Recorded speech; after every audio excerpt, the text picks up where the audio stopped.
Алымдардын бирөөсү айтат, кимде үйүнө салам берип кирип жүрсө дайыма, салам бере турган болсо, ошол үй эч качан берекесиз калбайт экен.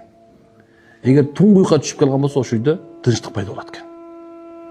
Карыз болгон болсо, ошол үйдө кутулат экен. Аллаху акбар. Эми ойлосо, мен дайыма айтып берем да, эң жакшы үй кайсы үй?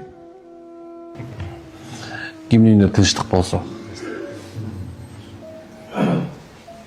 Аялың баш ийип турса, балдарың аталып турса, бир туугандарың келип турса, үйүңдө чыр чатак жок болсо, ошол үй тынчтыктын үйүндө турабы?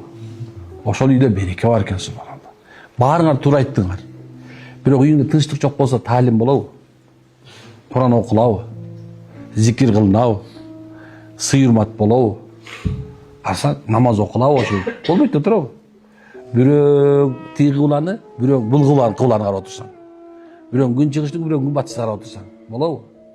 Ошол себептен үйгө салам берип, үйгө тынчтык тап келиш биринчи зарыл. Кайсы үйгө тынчтык тап келсеңер, мындан айтайын биринчи. Бир сүннөт бар, көрүнгөн сүннөт бар. Бир сүннөт бар, көрүнбөгөн сүннөт бар. Көрүнгөн сүннөт бар, силер айтып аткан нерселер. Бирок көрүнбөгөн сүннөт бул акылмандуулук.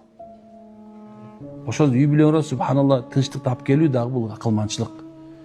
Ассаламу алейкум. Ассаламу алейкум. Бүт мисалы тети сыртта келе атасың, бирөө менен урушуп келе атасың, мушташып келе атасың, банкрот болуп келе атасың, ушундай ачууң келип келе атат, эч нерсе жакпай атат.